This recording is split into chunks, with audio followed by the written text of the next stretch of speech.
because it always says your life and then it takes some time. Let me see. Refreshing.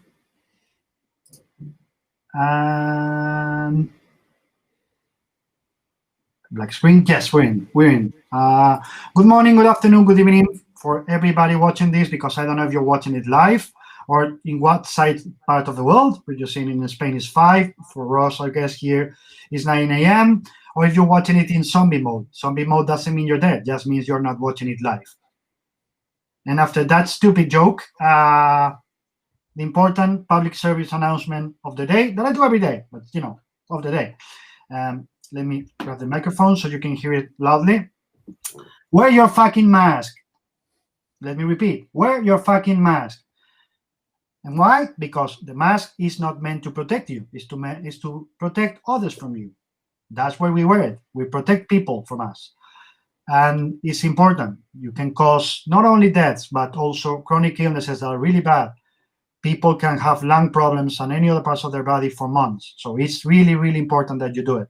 And as I always say, if you don't think you are too important or your freedom is too important and you think you shouldn't wear a mask and you don't care about anybody else's safety, I'll say it here now, and this is no joke, please leave this fucking channel. I don't want you here.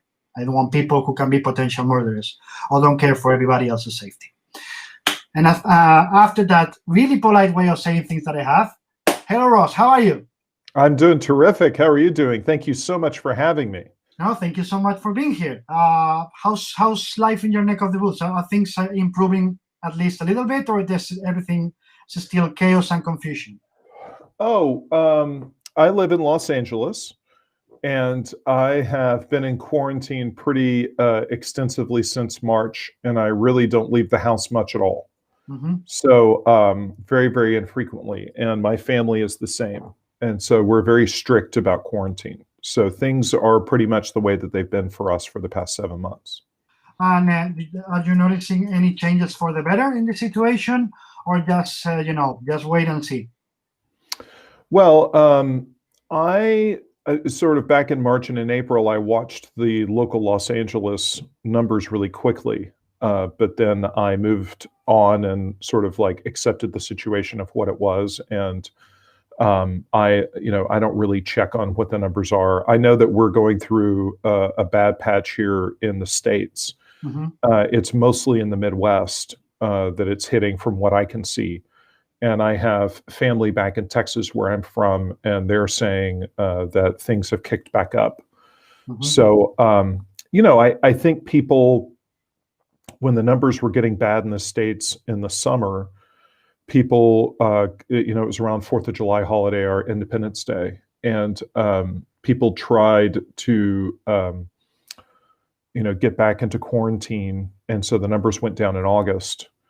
And so I think that people saw that they put the numbers down, and then I think they started to relax. Yeah. And you can't relax. Yeah, it's the same thing that happened here, when we had a really strict lockdown in Spain, as you know.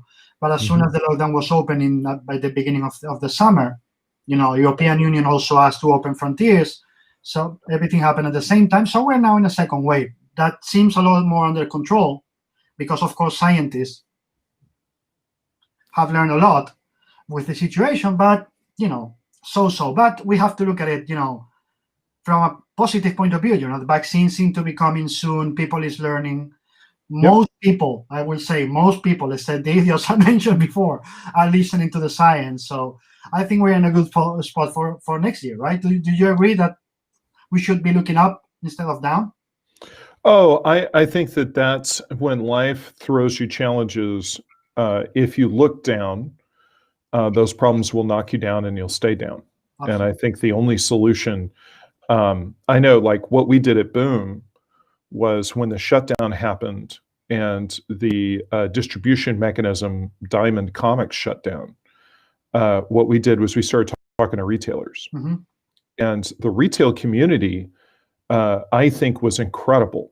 And what most of these guys did in their shops is that they took the time to, if they had not been on the internet with their business, they refreshed their web store or they started listing material on eBay. And then the stimulus checks started to come in from the government. And all these guys, like I look at where they are now, and I say guys, there's so many women in the business now. All these folks, I see chatter amongst retailers that they're having a better year this year than they were last year. Yeah, yeah, And yeah. so, you know, people are at home on their computers. And then what we did was, oh, we'll get to you, Pedro. Any tip for pitching a movie or a comics project? I want to answer that question when we have a minute. Let us get there, Pedro. Don't. So basically, I spoke out of turn, David. I'm sorry. No, that's perfectly fine. That's perfectly fine. They're anxious, and but I always tell them we'll get to the questions. Let us talk. So what I Guys, you have to know the person first. I want you to know Ross personally, you know, as a person, and then we'll get to the business part. But this will be fun, David, because I'll tell you, whenever I show up, okay, people want to pitch. Yeah. Like the minute I put my nose in the room, people want to pitch, right? So that's just the nature of the job. Yeah. So, but to go back to Diamond, so when the shutdown happens, what I thought was incredibly important was to reach out to our retail partners and to say, hey, we're going to make. We had previously made first issues returnable, and I'm very proud of the fact. You know, DC would do returnability from time to time, and I don't want to dismiss that. That was incredibly important and was a big deal. But we were the first publisher to make our first issues, no matter what they were, returnable. And when quarantine hit, we reached out to retailers and we made all of our product returnable. And we made it returnable for a time period that was very far in the future. I think we had extended it through the summer. And that gave retailers a lot of confidence to know that when they reopened, that they wouldn't be in a position where they'd be stuck with a lot of products, because nobody knew if they were going to have customers. And so when that first week of orders came in after the shops were open, we were getting orders on product that had already been ordered. Okay, so this was material that was supposed to go through Diamond during the shutdown. And the shutdown happens and the product is stuck at Diamond. Okay. And when they reopen, they took orders again. And our orders went up. And then the week after that was there was 2 weeks worth of product that were stuck in the channel, and the orders went up. And then the third week, which was the first week of new product, the orders went even higher, which was amazing. And so we've had a banner year.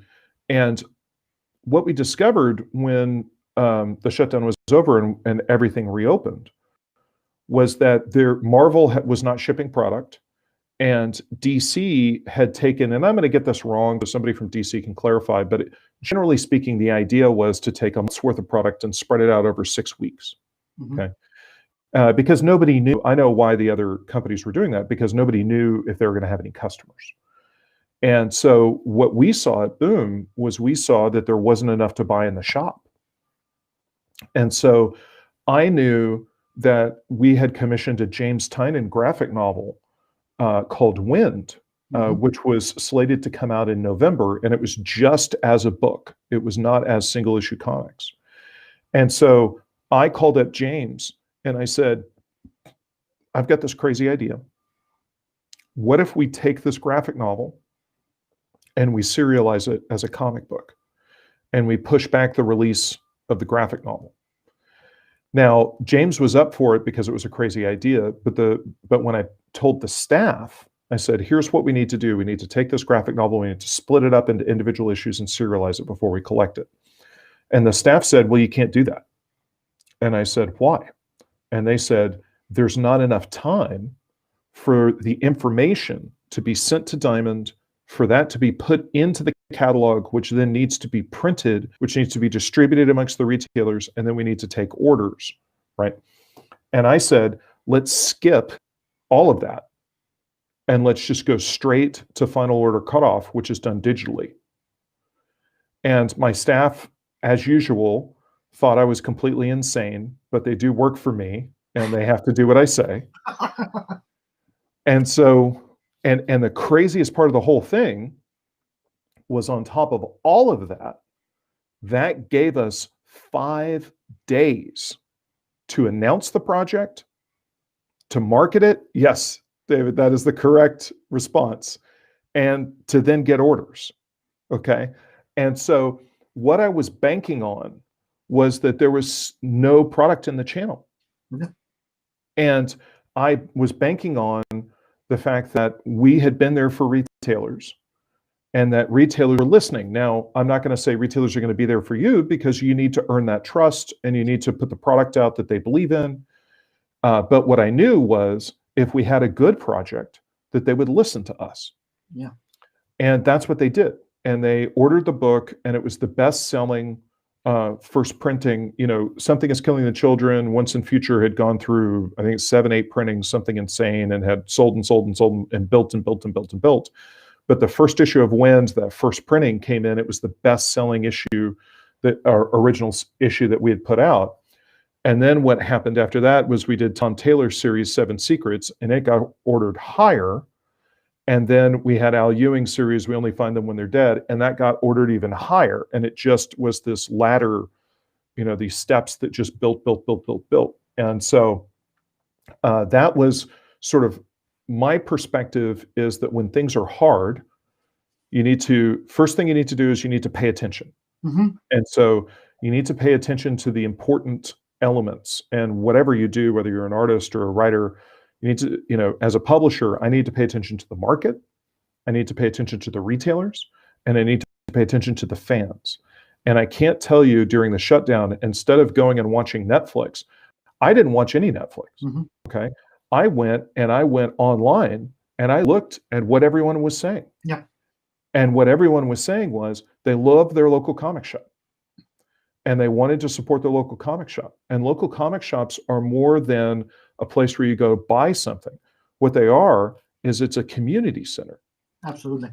And you can walk. I've been standing in a comic book store, and I've had 2 fans walk up to me and say, we're in an argument about who is stronger, the Hulk or Superman. And we need somebody who's a professional to settle the difference, right? And for anybody that cares, my response to that is a publisher's response, okay? Which is the question that I have is it happening in Superman's comic, or is it happening in the Hulk's comic? Because that's the only real answer. if it's happening in the Hulk's comic, the Hulk's going to win. If it happens in Superman's comic, Superman's going to win. Yeah. So that was the sort of the belief that we have is pay attention, okay? Listen to your audience. And once you've listened to your audience, then when you act confident, be bold, take a chance, and believe in what you're doing. And you better not be selling people snake oil. Mm-hmm. You gotta have the real deal. Yeah, it's happened here too. The numbers have gone up after the lockdown, and also it's absolutely true that the publishers who have taken better care of retailers are the ones who are telling me they are having the best numbers by far. The others who just stay the course, the other publishers, are like, well, the numbers are not that good, lockdown affected us. And the other ones are, we're having the best year in the last 5 years. Well, and for the folks that, sort of did, like when you think about an organization, what's hard about running a company is practically every single comic book company has let people go. Mm-hmm. And they didn't do that because they wanted to. And those choices are heartbreaking. Mm-hmm. And you're sitting there thinking, the entire ship could go down. And we've got to figure out how we survive. Mm-hmm. And, I point this out to some creative people that I talk to in regards to financially what this year has done. And we all sort of understand that it's been a tough year financially. But the framework here is there's 12 slots to sell material in the periodical singles issue. Well, also to solicit graphic novels. Mm-hmm. And if I went to you and I said, okay, you've got to pay your rent, okay, and it's the same number, okay, but I'm going to give you 1/6 less amount of money to pay your rent, right? So you take 2 months out of the 12, and you're down to 10 opportunities to make money instead of 12. And, your budgets are made that you pay for your staff, with 12 opportunities to make money with single issue comics and with graphic novels. And so we had to pay all the same bills, but we had to pay it with a nearly, 20% reduction in the money, So imagine your paycheck and you just magically get paid 20% less overnight. And now you got to take care of your rent, your food, and everything else. And it's a very challenging situation. And the other thing is, it's a very human response when chaos happens. And this is, let's go back to when this thing was first happening. When we sent people home from Boom, we had an internal conversation, and different members of the team were guessing how long this would go. And the most conservative members of the team thought it would go for 8 weeks. Think about how little we knew back then. And there was comparisons to the swine flu and H1N1 and all these other things in the US, and it was nothing like that. And so you're sitting there, chaos is happening every day. You have no idea what this is, where it's going, what the government response will be, what's the science answer, right? I remember when early on in the US, they said that don't wear a mask, it doesn't make a difference. And so, and that was proven to be wrong. And so in the face of all of that, it's a very human response to stick to your guns, do what you were doing, right? Stay the course, right? There's all this chaos happening. And what you do is you hang on to your sense of control and you hang on to order, right? And you go, you know what? I'm just going to keep my head down. I'm going to put one foot in front of the other. I'm going to let all this crazy stuff that's going on outside my window, I'm not going to pay attention to that.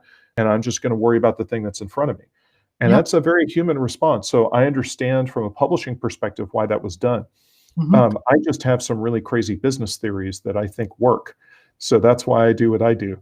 That's also, in this kind of situations, that's always when I think you gotta go with the crazy ideas. If you don't become creative, if you don't get creative, you stall and think, I will just let this, happen. I will let this pass. I will wait until it's over. You're dead in 3 weeks. That's when you have to be creative and say, no, we cannot wait and see. We just have to think about ways to get over this. If we don't know what's going to happen with retailers when they're going to open, we have to find solutions. As I said, one company here, ECC, my wife is the marketing director for them. They publish DC and other things. They just decided, after 1-2 weeks, all the books that we were going to release the next month and this month that we can't because of the lockdown, we're going to put them digitally for free for the fans. And we're going to give some extra, stuff for the retailers. Like, we're going to cover the retailers so they can have them, from their websites, and also the fans, so they can't buy it. So we will give them for free until we can reopen. The moment the stores reopen, they get those books, and we get them off the website, so nobody can, get them online. So we can get the people with the reading experience telling them, hey, we're there for you. Yep. So a lot of people said, that's crazy, you're giving the books for free. And they were telling me, no, we have to care about the fans and the retailers. We have to give them something during this time, because if not, the retailers are going to get crazy and the fans are going to get crazy. We have to do something. So I guess that for you, it's the same, right? You have to think, how can I get my retailer community and my fan community not only busy and with something to read, but interested and knowing we're caring for them? Exactly. You have to take care of your community. It's that simple. And I think the human animal, how it works, is that when a crisis happens, so, how do you put out a fire? Teamwork. That's how you put out a fire, right? You could have the greatest, Michael Jordan can't put a fire out on his own, right? And so it doesn't require one, Frank Miller, one brilliant creator can't put out a fire on their own. It takes a village. Yes. And so you've got to all get together. You've got to,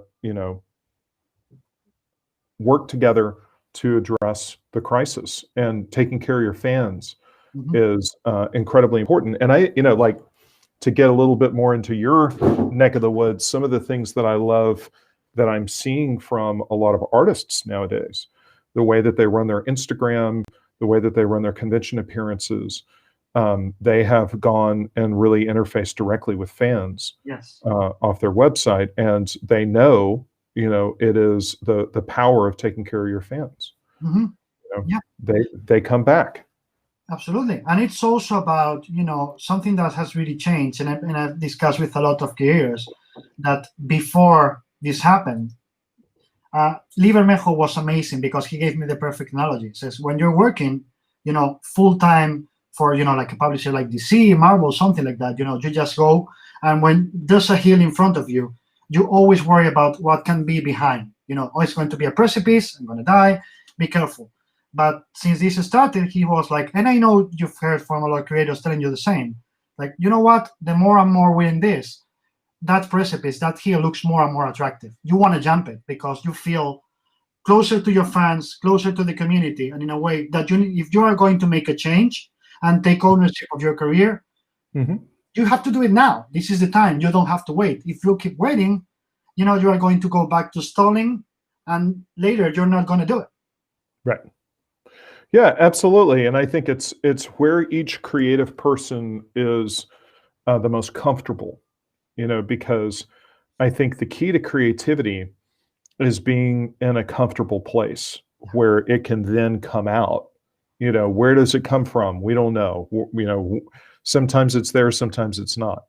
And so what you have to be as a creative person is you have to be in a place where you have support, you're comfortable, but the flip side is that if you don't continually challenge yourself as a creative person, you get stagnant and you get bored. And so you got to push forward and find new challenges and new things. And I think finding that line is different for everybody. And for you, why was it that you decided I need to do a comics company, I need to do Boom, instead of other transmedia million opportunities you have in your life, to movies and anything else? I guess it's the love you felt for comics since you were a kid, but sure. But why did you say, you know what, fuck it, I'm going to do it? Well, that's an excellent question. I had just a quick professional background. So I had gotten a film degree and I moved out to Los Angeles to work in the movie business, and I was struggling to pay my bills. And Malibu Comics offered me a job, and it was during the Ultraverse in the early 90s. And I thought, I'll pay some bills and I'll get back on my feet. And I had this incredible experience. And I ended up working with some of the legends of the business. Walter Simonson, Barry Windsor Smith, Steve Gerber, Steve Englehart, the list is just staggering, Jim Starlin. And when Marvel bought the company, I saw very clearly that generally speaking, big company buys small company does not go well for small company. And so I didn't know, whether they would continue to publish the Ultraverse or any of that stuff, but I knew that I needed to make a change. And so I then spent that period after that going back into the movie business. And just for fun, for entertainment's sake, one of the primary jobs that I had was I was a script reader for Arnold Schwarzenegger.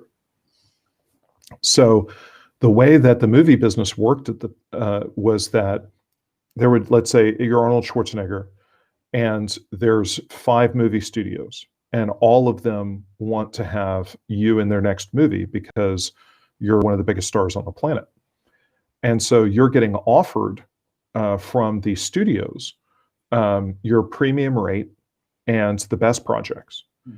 And so the question is if each one of these studios has 5 projects that are great, and there's 5 studios, so there's 25 great projects that are being offered to you right now. So what's the one you do right now?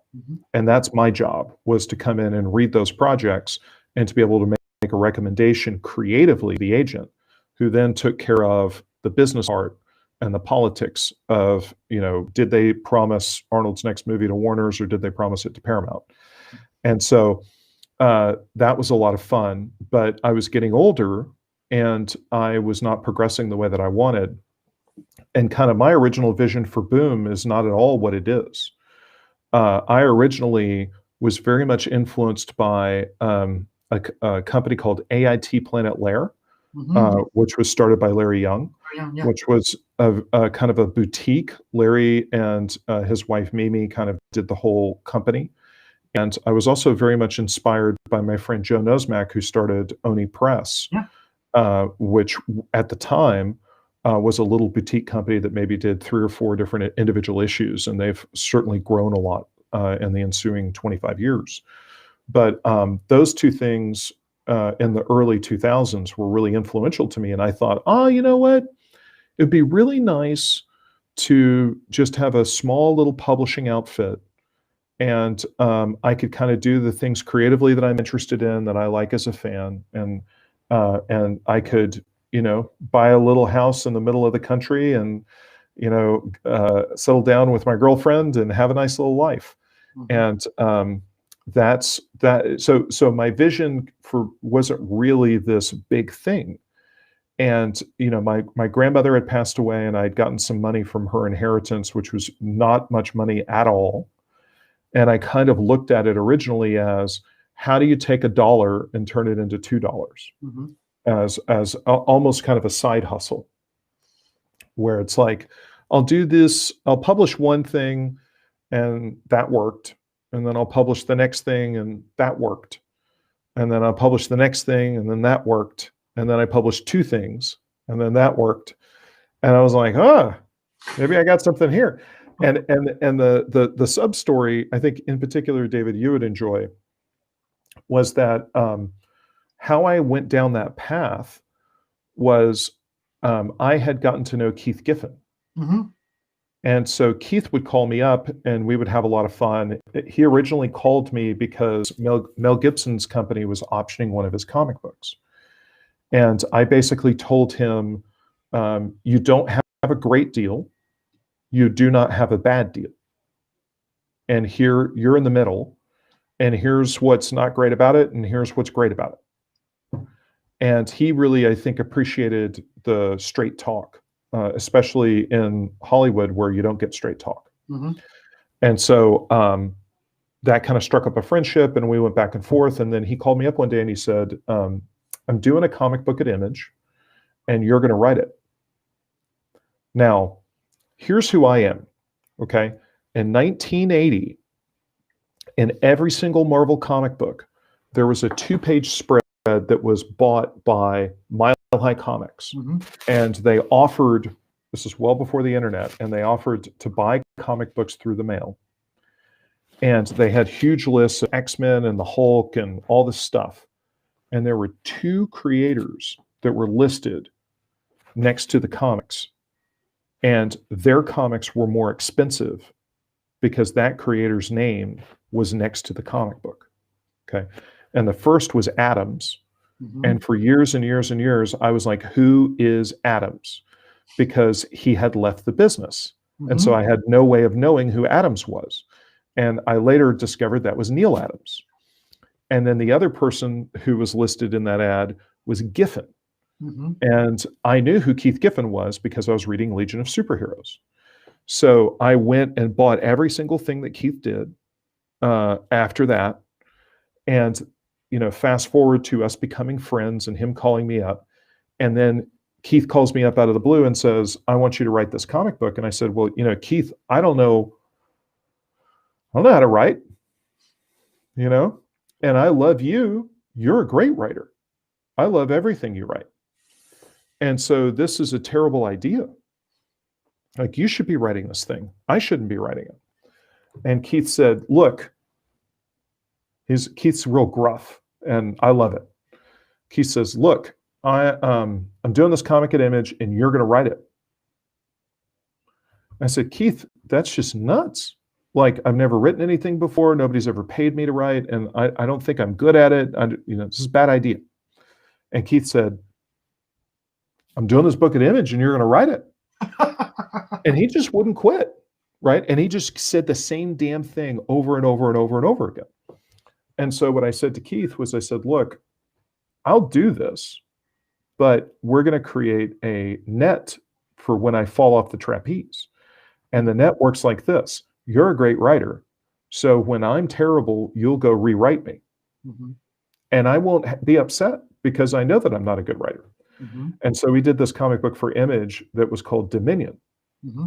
And there was a group of series that were launched, and the one that at the same time, and the one that you would know is Invincible. So Dominion was launched in the same wave of books as Invincible. Mm-hmm. So I do the book with Keith. We don't even make it to third or fourth issue.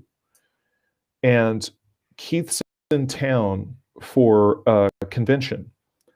And we're drinking beer. And he says, you know, I think you should start your own publishing company. And I thought he was crazy and I thought he was nuts. But I had done some publishing with a small company called Atomica. Yeah. And had made a couple bucks doing that. And that had been successful. And it was fun. And so I'd really kind of put my toe in the water on the publishing front. And certainly from my background at Malibu, I felt like I had seen that part of the business and understood it much better. And so that really inspired me to start Boom. And my deal with Keith was, if I start Boom, for the first 6 months, he's got to give me a project a month because I don't have anything, right? So he's got to make everything that I do to get me on my feet because it's his damn idea. Mm-hmm. So that changed my life, and I started Boom, and it just built and built and built and built. And you know, I remember going to the airport with my wife. I was charging up my credit cards, and we weren't married yet. And she looked at me and said, "You know, what are you doing? You know, what are you doing with our future?"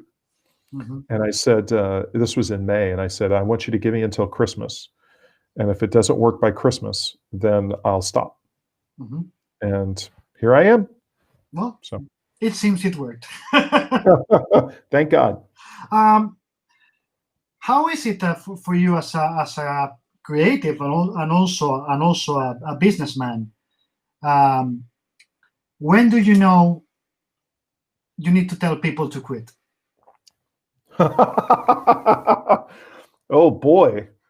How do you tell a creative person to quit? No, when do you know you have to tell them to quit? Oh boy. I don't know, you know. It's not about how, it's about when, because in most cases, in my experience, and I'm pretty sure in yours, there's a moment when your guts, your instinct, give you the answer. It's not even, you don't even need to think about it. It's just, no, you're doing the right turn here, you know? So that's why I'm asking instinctively, when do you know is the time to tell somebody, even one of your employees or a creative person, to say, I'm not telling you to stop being a creator. I'm telling you this is the wrong situation. Take a turn, think about something else. You know, it's funny because I'm not sure, you know, like, David, I don't think you know how crazy I am. You know, the thing is I love the projects we do, and I love them so much. And so what I would flip it for me personally. See, I'm the person that's championing the projects that we're publishing long past the fact that nobody bought them and nobody cares and everybody's moved on. Like if you ever had a party at your house and you just couldn't get that last guy to go home, right? And you're like, bro, it's like it's 3 a.m. Like, you know, you're here with my wife. Like, can you go home? Like I'm that guy when it comes to publishing. Yes. And so what'll happen is, you know, I'll fall in love with a writer or an artist, and we're doing it and we're doing projects. And, you know, I have my team is like, what are we doing? You know, like, the book's not selling, you know, look at the financial data. It's not there. You know, it didn't come together. And it's nobody's fault. It doesn't mean that anybody's a bad person. And I'm always the last person to give up, you know, and I think that's kind of my personality. You know, the joke that we have is, you know, I'm the crazy dude that named my company Boom. And I didn't do that from a marketing perspective. It's just my personality. You know, it's like, I'm the last guy that's going to give up, and my resolve. So, you know, I would say that the market does the answer for me, and quite often it breaks my heart, and I gotta stop doing something that I really love and believe in. And when the market doesn't break your heart, it's a great day. You can pay your bills and everybody gets to do their job, and you sing in this beautiful harmonious thing, which is called comic book publishing. Yeah, and at the same time, that's the famous phrase normally attributed to Jack Kirby, but it wasn't his. Comics will break your heart, kid. But okay, but hang on. I met Jack. Did you ever meet Jack? No, unfortunately, no. Okay. So, I am such a huge Jack fan, and understand. Yeah. I mean, understand, I was friends with Stanley, right? I love Stan. But with Jack, I want to be careful about how we circulate that quote. No, I was going to say that it's not. Well, let me please. Let me get to it. Okay, because what we are, and in particular the creative community more than the business side of comics, okay, are dreamers. And the thing is comics can break your heart, but comics are the thing that you fell in love with, and the thing that is why you wake up in the morning. And I mean, Jack didn't get the financial remuneration that he should have from Marvel when everything was going down. We can have that conversation, but the key that you need to remember is also, Jack had one of the greatest careers, and I don't mean creatively. He had creative. I mean, there's no question creatively he's Elvis. Okay, but on a work basis, as far as top page rate, always getting work, he had some dips here and there. Everybody does, right? But he had successful, year after year after year, did a tremendous volume of work. His dreams came true, right? He told his stories, and that's all. I don't know if you know the story, David, but it's the story about Jack is, if you're a writer and an artist and you met Jack and you said, hey, I love Captain America, and I just want to thank you so much for creating Captain America. And I'm so honored that I was able to draw a cover or draw a story or write a story for Captain America. And Jack would say, thank you very much. I really appreciate that. What's your story? Right? He didn't want to talk about his story, right? He wanted you to go create a new Captain America. And then he wanted you to go work on that. And he was always happy and grateful for the people that loved his creations, but he wanted the creators to go out and create the next big thing. And Jack did that over and over and over and over again. And I think he is the great dreamer of the 20th century that really created these amazing things. And I think that when we repeat that quote, it can be very discouraging to creative people. And I feel like you need to do the other flip side, which is that you look at Jack's life, and he did very well. One of the things I want to point out that's can be lost. I live in Los Angeles, and Jack in 1970 moved to Los Angeles, and he moved to a suburb called Thousand Oaks. And in local language, Thousand Oaks is where the rich people live. Okay. Now, I don't know if Jack was rich, but I would love to live where the rich people live, and I do not live where the rich people live. So, I know that financially, he did he make as much money as he should have? No way. But he was not starving. So, comics can make your dreams come true. Comics can't break your heart, but they can also make your dreams come true. And I think they made tons of Jack's dreams come true. Okay, now let me say what I was going to say, because I apologize. Thank you. No, don't worry about it. That's very informative for the people who didn't know Jack as myself. No, I was going to say, my phrase was that phrase that is wrongly attributed to Jack Kirby, because he never said that. I was going to flip it and say it wasn't him. It's like Mark Twain quotes, etc. That Jack never said comics can break your heart. That I believe that is what it was. I blanked now. I think it was Wally Good, but I have to check. Now that totally makes sense. I've known for many years, for close friends of Jack and others, that he never said that. So That's what I great. was going to say is, some people say, Jack Kirby said that, but in truth, he never said it. So comics can break your heart, but it's not. We do comics because we love them. We don't do them Yeah. because we want to reach. We, as you said, we wake up with comics, we go to bed with comics because that's what we love to do. It's a passion, right? If you don't feel the passion, you don't really do comics. You know what we should do is we should coin the phrase comics can fill your heart. I will take a note and say Ross's phrase but that's true, because by the end of the day, it's our heart that makes us, our brain goes behind. I always ask creators in these conversations, when you read a script or when you're writing a script, what's the first thing you go for? The structure, the formal side of the story, or the emotion? And 99.9% of the times, the answer is the emotion. It's my heart. Yep. My heart puts me and wants me to do that. And even if I don't want to do it, my heart is going to push me and tell my brain, shut the fuck up. You have to tell that story because that's what your heart is telling you. That's It's right. not the same for you as in Boom. Of Yes. course, the financial side, the businessman side, as you said. But there's also got to be that, right? You see, the Absolutely. passion, follow your person, and also push your teams, editorial, licensing, every other teams. Like Lance, who I know is watching because he just shared. Lance, love you, my friend. I know these guys, and I know that they follow their passions for first and foremost. How important is for you to put that in your teams and in your creators? Like, we've worked out of passion first, and then we let our brain, control us a bit. Well, I think that creative has got to come from your heart. And we all know, we love music and we've heard songs that were clearly written to be a hit, right? And they just don't have the magic dust. They're not the special thing that just a beautiful song is, or a song a melody that you can't get out of your head. And so I think that it's that same way in publishing, where you're looking for the creators to be engaged, to be a story that they want to tell. It's not a professional obligation or a contractual fulfillment.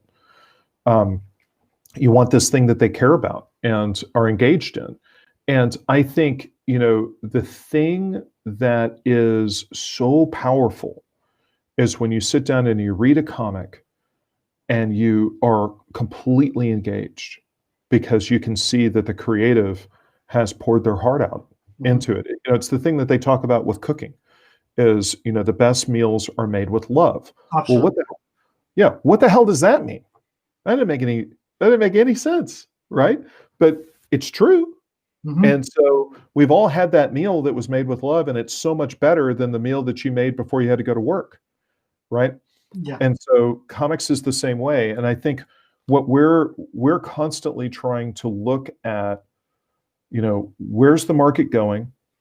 What are exciting new voices? I think we are very sensitive to new creative and the sort of where the business is going. And going through that process, you're kind of looking for how do you sing beautiful songs? How do you do the material instead of pay the bills? And then once you go through that process, then there's enough sort of like structure, which is, we need to do 22 pages. If we do 21 pages, it's not enough. If we do 23, it's too expensive. And how does that collect into a graphic novel? And how many graphic novels are we going to do? And how does that go to the distributor? And how does that go to the book? Just, and how does that get international and digital and blah, blah, blah, all that sort of stuff. And you build that structure. But at the core of it, now, one thing that I think is distinct about what we do is I really try to find people in the company that I get interested in as employees. And I listen, I pay attention, I focus on them. And one of the best examples I can give is there was a guy that started at the company. He was brought in for one day to help us pack packages because we had too many web orders. And this is back when the company was tiny. There was like maybe 8 people. And then when I needed an assistant, we hired him as an assistant, and then he became an editor. and this is Bryce Carlson. Mhm. And now Bryce is a vice president of editorial at the company. And Bryce came to me and he said, I really want to do the Power Rangers. Now, I was too old for the Power Rangers. So I grew up on Godzilla. I grew up on Ultraman. Mhm. Okay. And so I had already been through that when I was a kid. And when I saw the Power Rangers, it looked like Ultraman with 5 people, Mhm. right? And so I felt like that had already been done. And when he came to me and he said, I really want to do the Power Rangers, I sort of had a conversation with him where I was like, are you sure? Is this a thing? You know, it doesn't look like a thing to me. Like, I believe in you. I think that you're smart. I think you have your finger on the pulse. I see that you really believe in this. You know, can we make this deal not expensive so that we can take a shot at it instead of it sort of mortgaging the company? You know, all those different things. And that turned out to be one of the best decisions I ever made, which was basically like, I believe in you creatively, and I'm going to support and back you creatively. Mhm. And, you know, one of the secret sauces of Boom is that there is just a tremendous group of people that has come together through the years that are very, very talented. And I think part of my job is to listen to these talented people and put them in positions where they can win Mhm. and they can go do their thing. Yeah. So, What is for you the most distinctive, or what makes comics unique compared to other media? well, I always like to give the example, most people have read Calvin and Hobbes. And I think people think that they know what Calvin's voice sounds like. Mm-hmm. But there's never been a cartoon, there's never been a movie. And yet I can tell you, every single person who's read Calvin and Hobbes, if they made a Calvin and Hobbes movie tomorrow and they cast someone as the voice, and you bought your ticket and you went in and you sat down in the darkness and the thing came up and Calvin started to talk, you would instantly know whether that was right or it was wrong. Mm-hmm.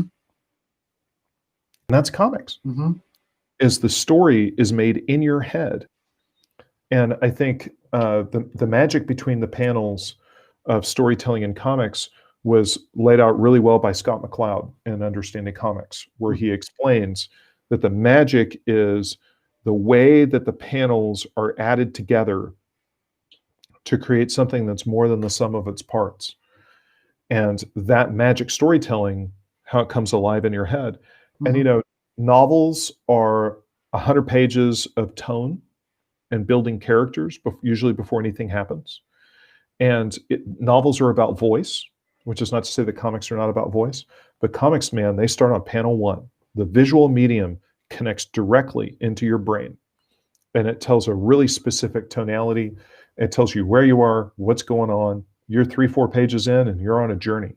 Mm-hmm. And you might be on a journey of just talking in a coffee shop, or you might be on the other side of the cosmos. Mm-hmm. And so those things are very powerful and very quickly. And, you know, I find it deeper and richer than a film experience or a television experience. And I think that part of that is because you're creating it in your mind.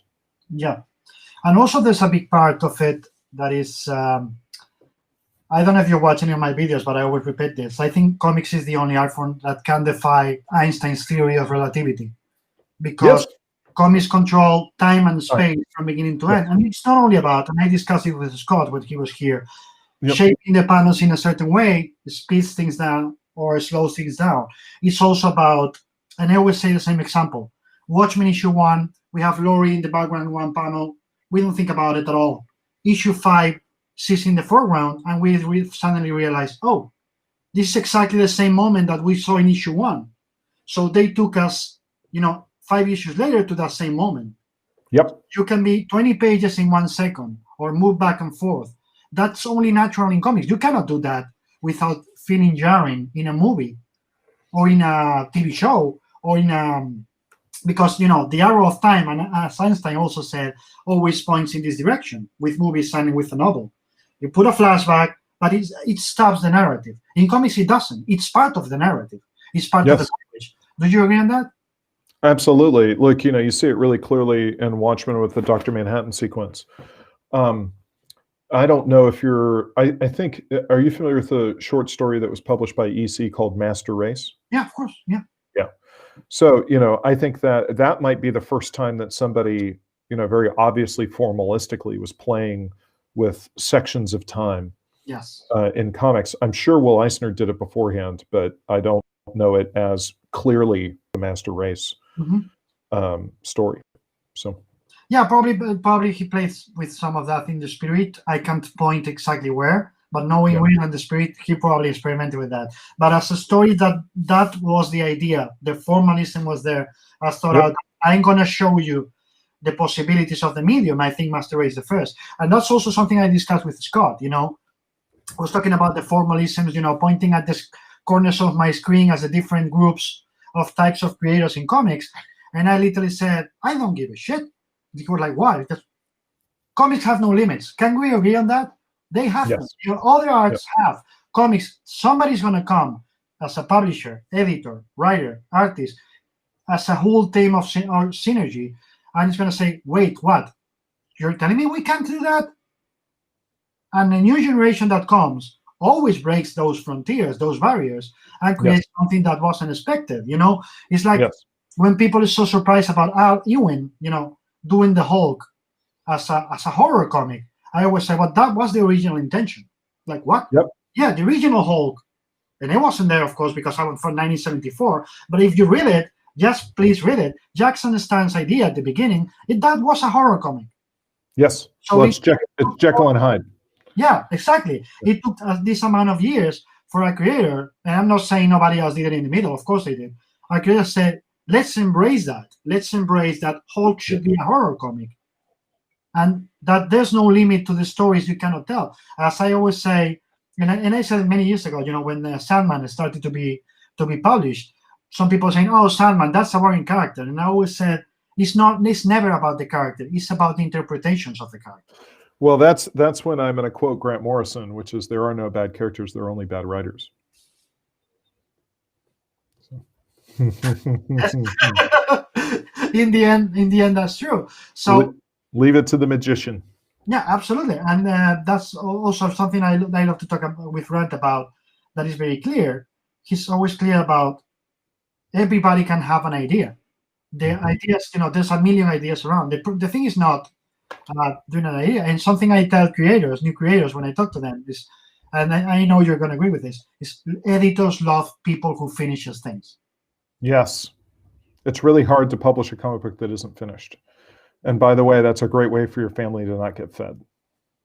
For example. But also, when they come to me, and we'll go to Pedro's questions and about the tips and all that. When they come to me and ask me, it's like, oh, how do I show this to an editor? Like, show them something finished. Publish your work in any way, shape, or form. You can publish it online, webtoons, a fanzine. I don't care how. Go to the editor and show them something finished, especially if you're a writer, because images are worth something. Images are worth 1,000 words. They can flip, look at them as the storytelling, and say, okay, I like this. You so promised. I can give you tips to become a professional. But you know what? It takes a lot more time to read a comic. And if it's not finished and you just give them 2 pages, like. Yep. Well, it also shows you can complete things. And if I'm going to hire you, I want to know that you're going to complete it. Yeah. And the best way to know that somebody can do that is they've demonstrated it, and they've done it over and over and over and over again. Exactly. It's do you want me to trust you? Show me I can. Yep. Just going straight to the point. So,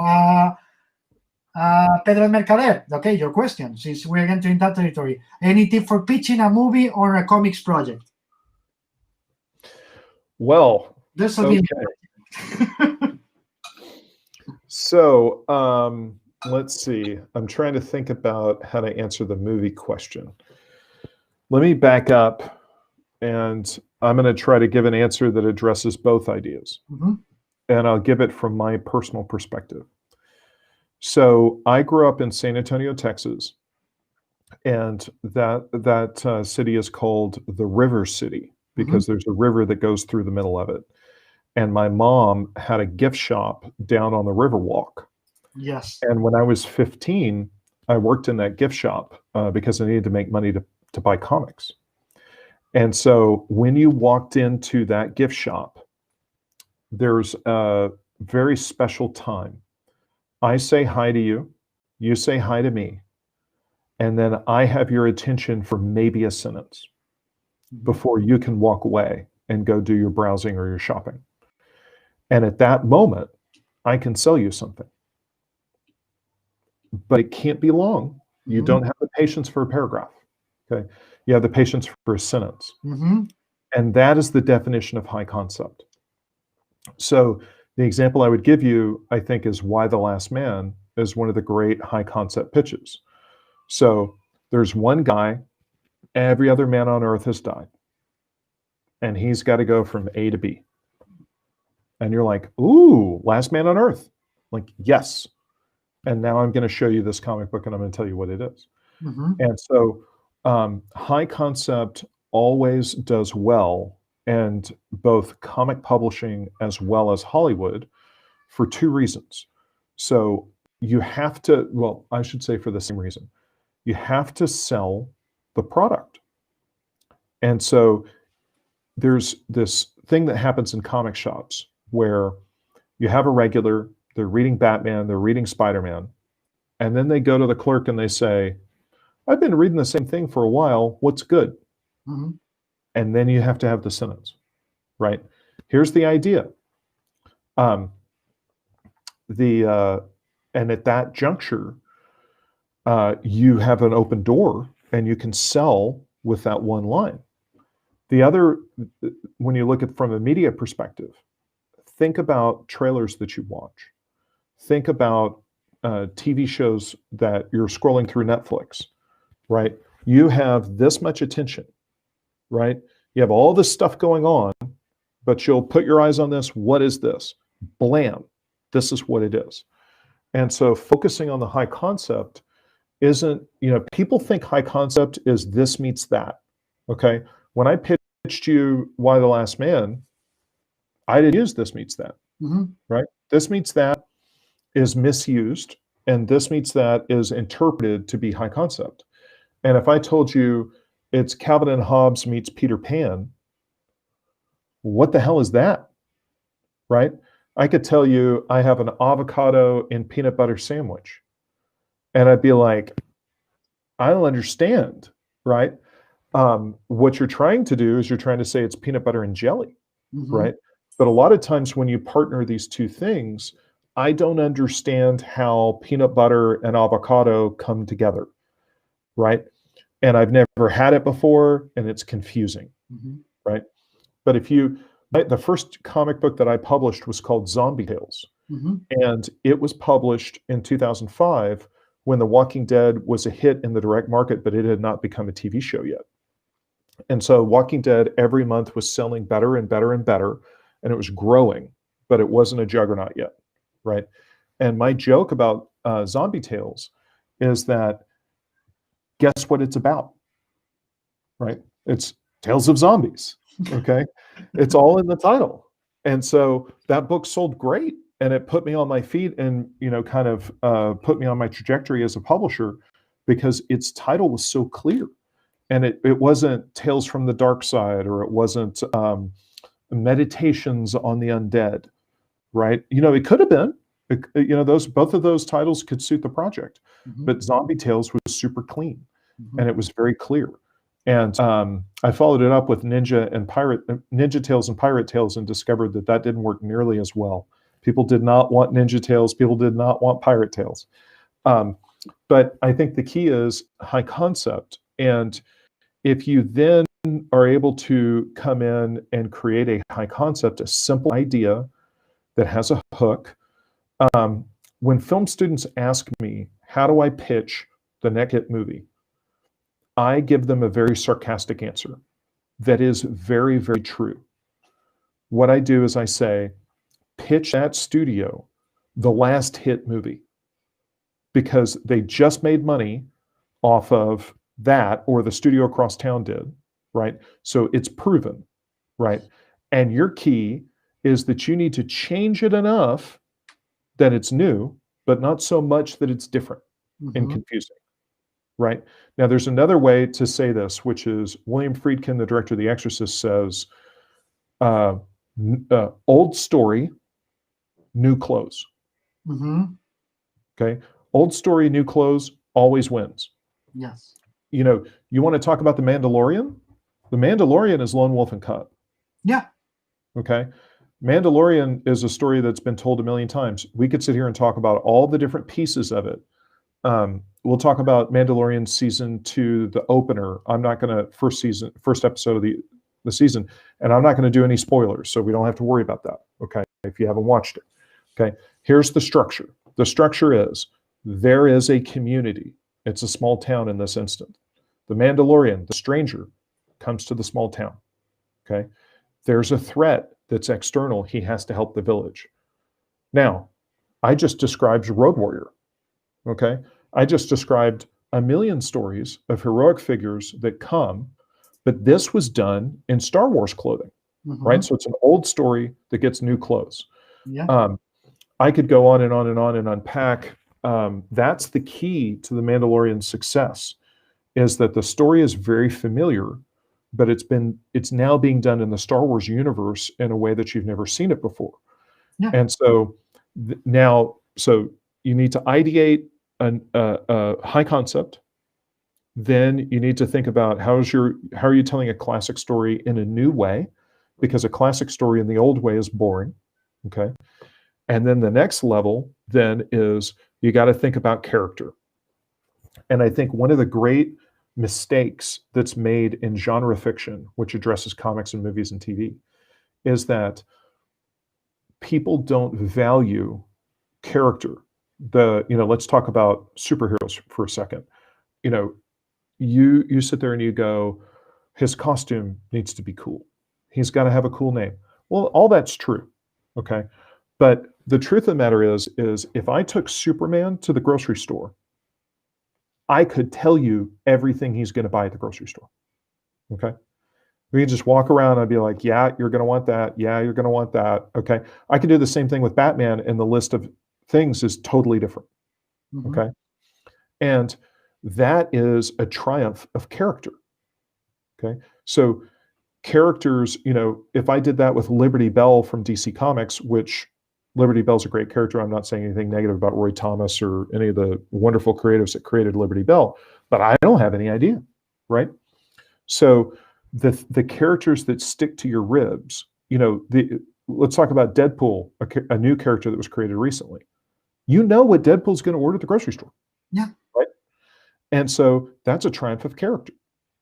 And so you need to understand, when you go to buy something, like when you're watching The Mandalorian, you're buying The Mandalorian, right? You're buying that character. If I took The Mandalorian to the grocery store, I could tell you exactly what he's going to order. He's going to get like 2 or 3 things. He's going to growl about it. He's going to be mad about it.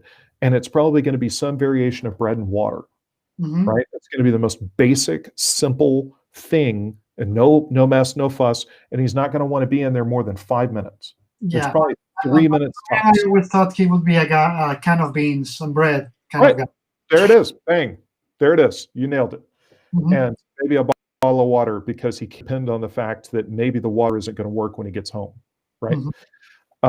And so, that's character. You got to understand who your characters are. And then, once you move past that, well, then you can worry about plot and all these other things that I think a lot of writers think the story is about. The story's not about the plot. The story's about the characters. Yes, that's something I wanted to discuss, that many times, especially in the last few years in comics, fortunately, the new crop of creators, which you work a lot with, like Ewan, Keanu, and the others.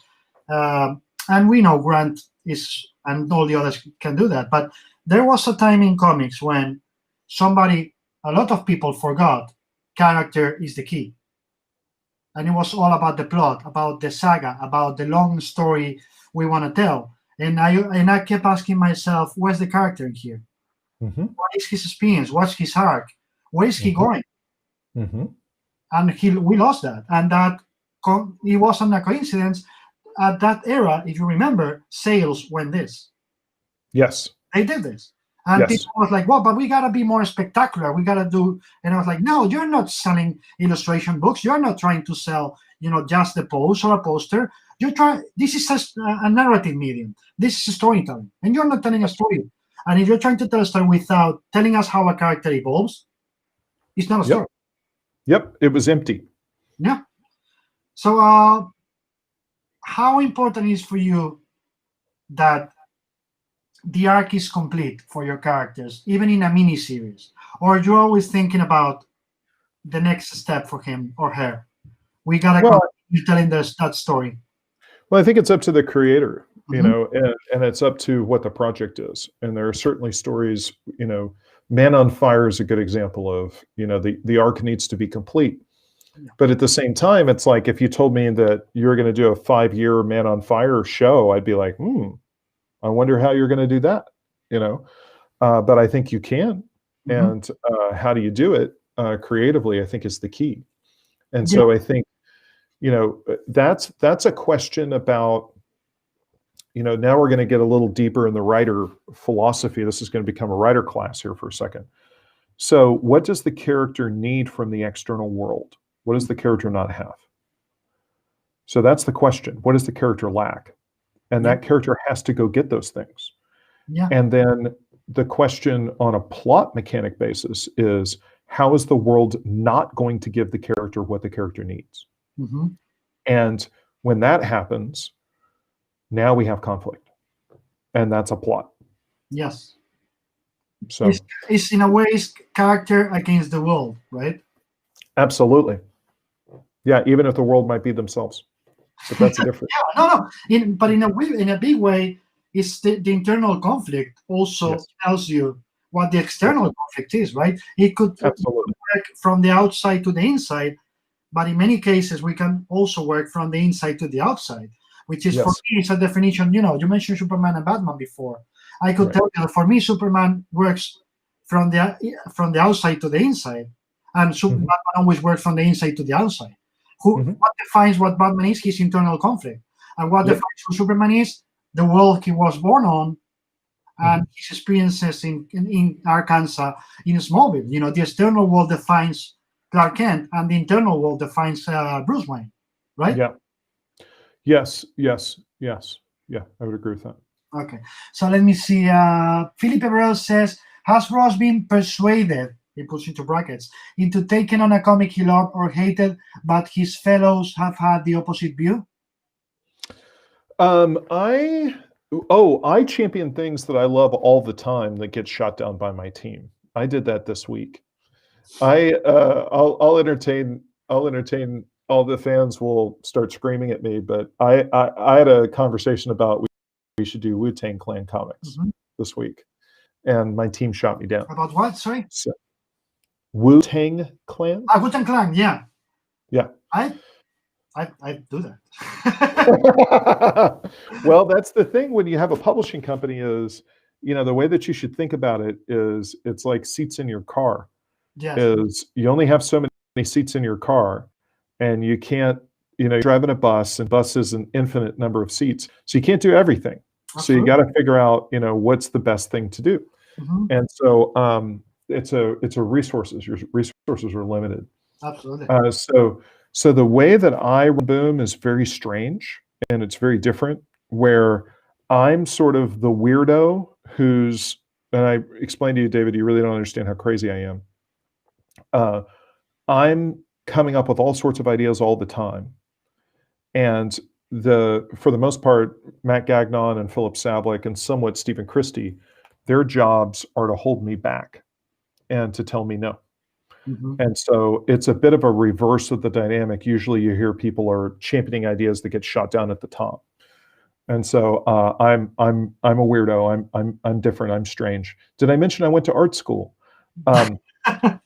So and then I don't think anybody's ever talked me into. I have done projects where I took a shot on something, but I've never done a project that I hated. I think one of the best examples is Lumberjanes.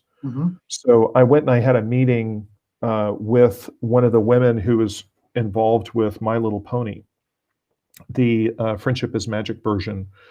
And she explained to me that the philosophy for creating My Little Pony was 5 friends that are in kindergarten, that are on the playground, and they're having fun, and they just happen to be ponies. And so I thought about that, and I kind of lodged in my mind, and I went back to Boom, and I went to Shannon Waters, and I said, I think this is really interesting. 5 friends that, kindergarten, playground, but they just happen to be, I don't know what. But that's a structure that really is interesting to me, and what do you think of that?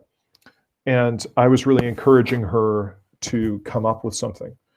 And she went and came back with Lumberjanes. And when Lumberjanes came back, when I looked at it, it wasn't 100% clear to me that it was going to be what it is. Mm-hmm. Like, I look at Something is Killing the Children, and when I read that first issue, I went around the company and I went to employees and I was like, this thing's going to be huge. Like, I could completely see it in Something's Killing the Children. And Lumberjanes, I knew it was special, and I knew it was unique and interesting, and I knew it was something that I loved, but I had no idea that it would become the giant hit that it is. I mean, it's a complete phenomenon. It's insanity. So yeah, it's an evergreen book. It's one of never know. those books that you want to have as a publisher, that is always going to be there, right? But you never know it's going to happen. Yeah. Which make it even better when it happens. Yes, absolutely. Let me see, Pedro, how did you get the Buffy rights? It was a surprise when Boom started publishing it. Well, I love surprise. His tricks, Pedro. You don't ask for a magician to tell you his tricks. No, I'm happy to tell this part of the story. First of all, I'm always looking to surprise the audience. So excited to hear that you were surprised by that, because that's exactly what I wanted to do. And then second, 20th Century Fox invested in Boom. Mm-hmm, yeah. And so that was them supporting the company. And so they own Buffy and Angel and Firefly. And so the publishing came out of them investing in Boom. Mm-hmm. So that's the... And Ramon Bax is doing an amazing job in Buffy, really. Thank you. I have to say it. Pedro de Mercader says, what's your take about the relationship between money and creativity? Do you think that mainstream depends too much on old IP nowadays, and in consequence don't want to take risks with new ideas? Well, what this is what I would encourage you to do, Pedro, is to recognize that there's 2 parts of this conversation. There's 2 dynamics. Okay. So the business person, now I'm going to create sort of like a fictional character, and I'm going to call the fictional character the great businessman. Okay. So the great businessman has no creativity. Okay. And the great businessman, it isn't just that they don't like creativity. They don't have an antenna in their head that has any appreciation for that. Okay. And so it's just like a color, like they can't see blue, or they're, completely blind to creativity. And so the great businessman, what he knows is something that worked before can work again. Mm-hmm. Now, will it? We don't know. But if you show the great businessman 5 ideas and 4 of them are brand new and nobody's ever done them before, and they have no track record and you have no concept for them, and then the 5th idea is recombining, reviving, rejuvenating something that already worked, then the great businessman will say, I don't know anything, but I know that one of the things worked previously. Mm-hmm. So it has an opportunity to work again, and that's the thing you should pick. Mm-hmm. And so that's why you see all these reboots. Okay. It's a natural thing where you sit there and you go, I'm getting pitched all this new stuff, and if I say yes to something new and it doesn't work and it was expensive and it's a failure, I get fired. Mm-hmm. Right? But who gets fired for rebooting Lord of the Rings? Right? Nobody gets fired for that. right? Which they're doing over at Amazon. Mhm. So then the flip side is you have the great creator, okay? And in this example, let's just call him Jack Kirby, okay? And what did Jack Kirby say when you met Jack Kirby? Jack Kirby said, "What are you creating?" Mhm. So the great creator does not want to do a new version of an old idea. The great creator wants to create something completely new. Mhm. And the fight between these two things is what makes good stuff. It's a push and a pull between the familiar and the unknown. Mhm. And if that dance is done properly, it creates wonderful new things. And the media companies get punished when they're too conservative and they stick to the same old, same old. And the Mhm. audience goes and finds the cool new thing. And so, or they find TikTok or whatever is going to entertain them more than whatever is being put up on them. And, you know, we'll see Silicon Valley go slowly by every piece of Hollywood when Hollywood fails to entertain. Yeah. So what I would say is, as a creative, the other thing on a practical business is they're running out of stuff to reboot. Mhm. Okay, everybody says it every time they announce something. Everybody goes, "What are they? They're getting to the bottom of the barrel." They are, and what that means is that's an opportunity, right? Yes. And so the opportunity is create the next new thing, Yeah. and that comes back to this dynamic that I'm talking about. At the core of it, we've been talking around it all the entire hour, which is old story, new clothes, Yes. right? Yes. So you see how Jon Favreau, like, let's take a minute and talk about Mandalorian on a writing basis. This is super important, okay? There's a bunch of things that are really obvious, and they're so obvious that you haven't thought of it, okay? So this is the first Star Wars story where they have, that's been done in film and TV, where they have just blown the Jedi off, okay? Now think about the courage that Favreau has, where he just comes in. Now, we're nerds, and we know that the Star Wars universe is gigantic, and you can tell a million stories, and you can do any characters. Like, I would read a 4-issue story about the Mos Eisley Cantina, right? Mhm. Because what a bunch of crazy customers, right? But what Favreau knew was he could take the universe and he could tell a Western tale, and he could do Lone Wolf and Cub, and he could use the bounty hunters. And he's doing Boba Fett, right? Like, let's all have the adult conversation. This is Boba Fett, right? But all this stuff happened to Boba Fett, and you can't do Boba Fett. So what do? You make your own Boba Fett, Mhm. right? And then you go do the Boba Fett TV show that you always wanted when you were 12 years old. Mhm. And that's what Favreau's doing. And he's telling an old story, and he's using new clothes and figuring that out. And it's the same way as, like, you know, I think about Frank Miller did 300. Okay. Why did he do 300? When he was like 6, he saw a Battle of Thermopylae movie that I've never heard of, and I have no idea what it is, but he always tells the story that he went into the dark and this movie came up and it blew him away, and it was the Battle of the 300. And he went and he did that as a comic, Mhm. right? And he just did his own story, and then it turned into this huge movie, and they made a sequel, and it turned into this whole thing. And so you got to go make the new thing as a creative, but remember the old stories and honor the old stories and do them in a new, compelling way. And if you do that, the commerce will sort itself out. If you're a studio and you do an old story and you tell it in an old way, you're going to get killed, right? We've all seen that movie and hated it, right? And it didn't work. And those executives got fired.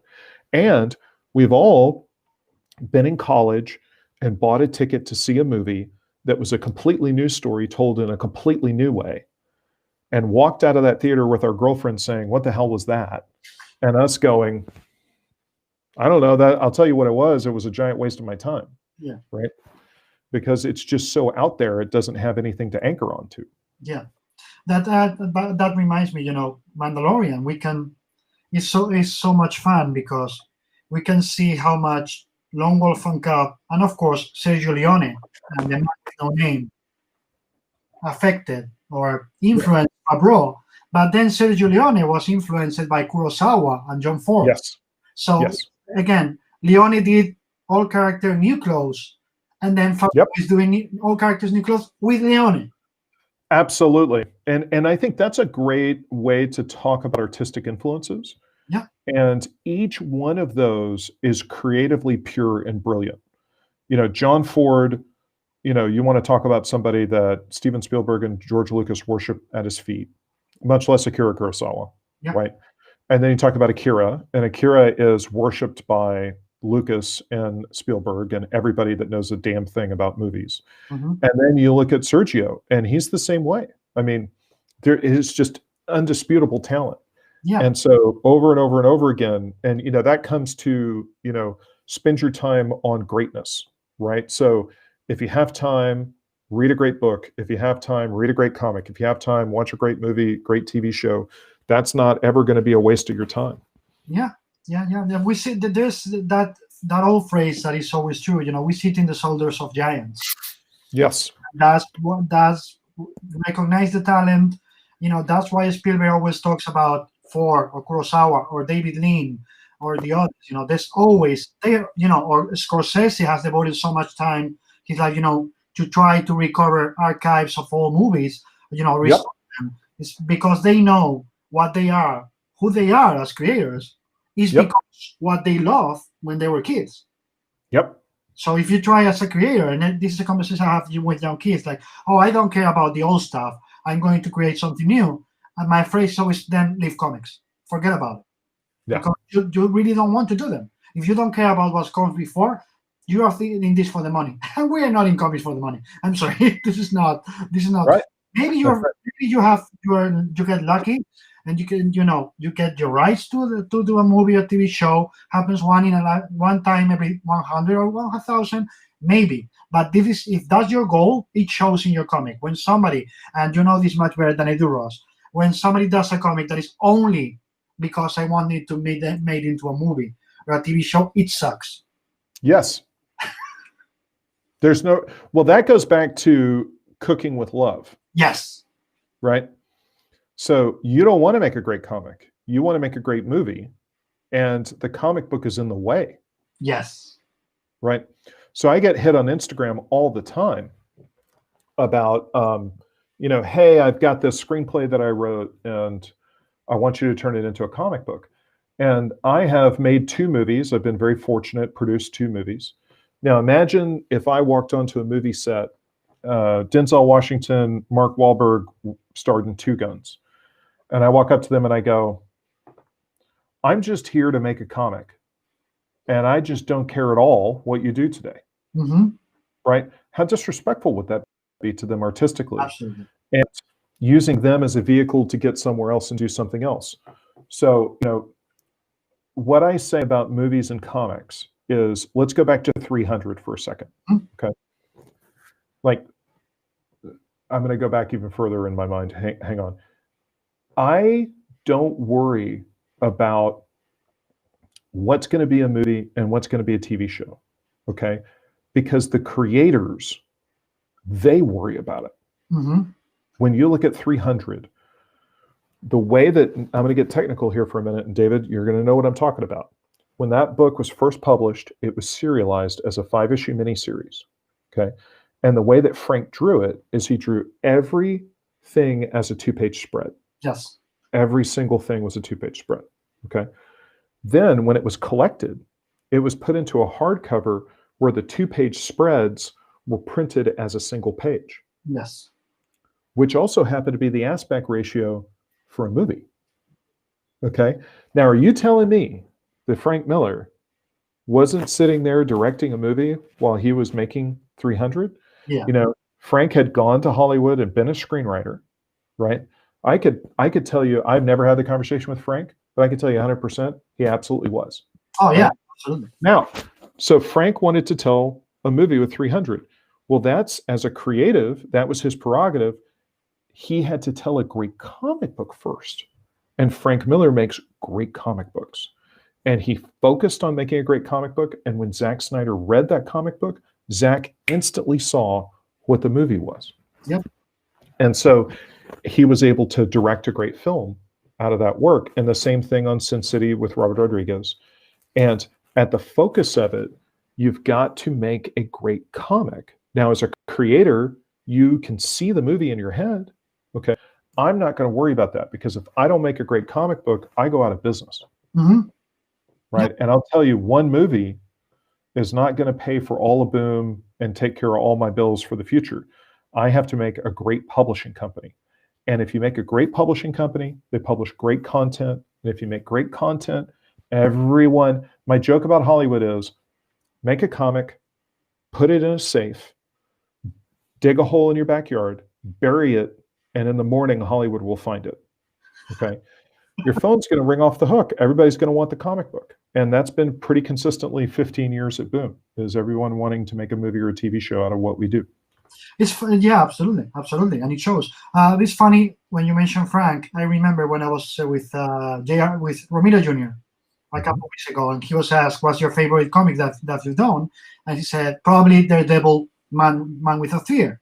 Yes, that's a brilliant piece of work. That was the script first, and he told me that's the brilliancy of that's how brilliant Frank was, because that was the script of a movie, but when I got it, it read as a comic.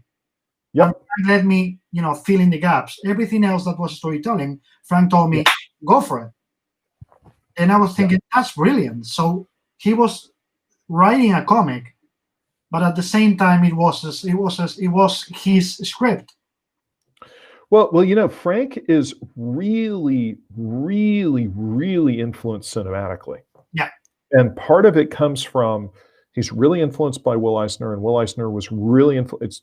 Rich Johnson's giving me a hard time on Twitter about how I pronounce Will Eisner's name. I say Eisner, and apparently it's Eisner. So I got to change the way I say it. So Frank was really influenced by Will Eisner, and Eisner was influenced by film, and he ingested the great film noir. And that was a huge thing for Frank and influenced the storytelling. And so I think you see it clear as a bell in Frank's work. Where do you think, it says, Jordi Perez tells you, I feel so proud to have drawn a story for the Firefly Watch Hawaii Shore. Thank you very much for the opportunity. Jordi, thank you so much for your incredible work. We really appreciate that you gave us your time and your energy and your kindness and your creativity. And Felipe Bell tells you, talking about the Scorsese, what we were saying before, Scorsese championed Michael Powell after his career crashed due to the film Peeping Tom, yet it is now recognized as a masterpiece. That's what we were saying. They know they're sitting on the shoulders of giants, and they go back and support, the people who made them who they are. If you don't do that, if you don't cherish, the feat of Jack Kirby or Neil Adams or Stan Lee or any of the others, that's why I'm so harsh with the kids. I tell them, if you don't do that, quit doing comics. Respect for who made you who you are. We all look back and try to see how to go forward, but we need to go back to go there, right? Well, and I think one of the things that you can tell your students is that what the past is it's a tremendous archive of inspiration. There you go. So go, there's always that sort of image of joy and glee that is Uncle Scrooge diving into the money bin full of, gold coins. Like the comic book past is the gold coins. And you need to be Scrooge McDuck and jump into the gold coins. And, you might not like Will Eisner. You might like Jack Kirby. Maybe you'll like, and to your students, I'm sure Alex Ross is old, right? To your students, Jim Lee is old. Yeah, and so always is, it's like the old thing. And my phrase is storytelling is storytelling, and you're a storyteller. That's your job, not to do pretty pictures. The pretty pictures go later. First is to tell a story. Go to the storytellers. Find the best storytellers. Learn. And I always put this page as an example of, a guy can be brilliant with the storytelling. You can see it the right way. Having a bit of a hard time. What is that? Let me try to get the reflection out. This is John Cassidy. John is the best. What is it from? It's Captain America. Beautiful, beautiful. See, this is storytelling. Well, John is particularly focused on storytelling, and it is incredible because as an artist, he's such a brilliant illustrator. Hmm? You know, John could easily spend the rest of his career being one of the greatest modern day illustrators that we have and just sail the rest of his life on that. But John chooses to create. Yeah, that's the thing. So I always tell them the storytelling goes first, and then there's the rest. So this is really important. This is really important for them to know. As we're talking about the past and the present, how do you see the future? In generic terms, or in what's the path you think we are taking as an industry? I'm excited about the future. Blah blah blah. The one we should take, but I'm asking about the one we're taking. Oh, I think we're going to have a great future. Hmm. And I think we're going to have a great future across every single axis that you can imagine. One of the most exciting things that's happening in North American comics, and this is something that European comics, I think, was ahead of us, was the proliferation of different kinds of content. Yes. And so, you know, you look at, I have this thing with Paul Levitz, who's my mentor. I talked to Paul, and he and I had a conversation when Raina Telgemeier sold 1 million copies of Smile. And we were laughing because we figured that there was 500,000 comic book fans in the direct market that shopped in comic book stores. Mm-hmm. And so if there's 500 of those fans and there's 1 million girls reading, junior high girls reading Raina Telgemeier, then 2/3 of the audience is junior high girls, right? And so I think the proliferation, you see, we do Boombox, which does, you know, all these great female audience targeted things. And I think that there is this tremendous future with content that's made by women for women. Mm-hmm. And I think that it's endless. And I think it's just getting started. We've just seen the tip of the iceberg. And let's see. So sorry. Okay.